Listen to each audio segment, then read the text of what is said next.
All right, good morning, good afternoon, good evening. However this video finds you, I hope it finds you well. So yeah, we're about 2 weeks into Monster Hunter Wilds, and it's a pretty noticeable divide developing in the player base. Some are fully engaged in the grind, taking their time to learn the mechanics and explore what the game offers. Others, particularly those that have already logged 150 hours plus, are beginning to feel like there's not enough content. And these complaints are surfacing just before the first title update that's coming up at the beginning of April. And this raises an interesting question. Is Monster Hunter Wilds actually lacking content, or are some players simply reaching the limits of what's available faster than intended?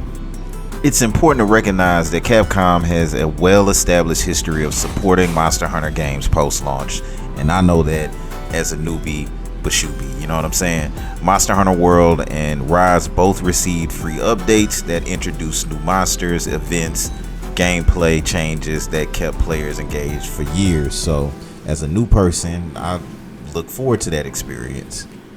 From what I could gather from good friends and legendary hunters in comparison to me who are veterans at the game, this is a long-term game that's designed with the expectation that players will be coming back over time. While it's understandable that highly dedicated players may feel like they're done, like they've done everything already, like it's over with, there's nothing else to do, the reality is that Wilds is following the same model as previous entries based on conversations that I've chuckled about over killing monsters. And personally, I've been taking my time with Monster Hunter Wilds, relatively speaking, and the pacing feels balanced. I'm enjoying the high rank grind, gradually mastering different weapons, and learning the ecosystem at a natural pace. That said, I do want to reach high rank 100 before the major, update, of course, and I think that's a reasonable goal, especially for players who don't have endless hours to dedicate to gaming. This structure makes sense. It allows people to engage with the game at their own pace without feeling like they're falling behind, and for newcomers like myself, the difficulty feels relatively fair. It challenges you to improve without feeling overwhelming. It's also worth noting how Capcom has evolved as a company. There was a period where the studio was struggling with consumer trust, games launching with missing content, questionable microtransactions, my biggest pet peeve, and missteps like Street Fighter V's early release. But in recent years, Capcom has reversed that trend, and it's clear with this launch. They've delivered complete experiences at launch, supported games with meaningful free updates, and rebuilt their reputation with franchises like Resident Evil, Street Fighter, and Monster Hunter, which clearly has been consistently good. I'm just now knowing it. And what keeps me coming back and being invested in Wilds isn't just the promise of future content, it's the core gameplay loop, I believe.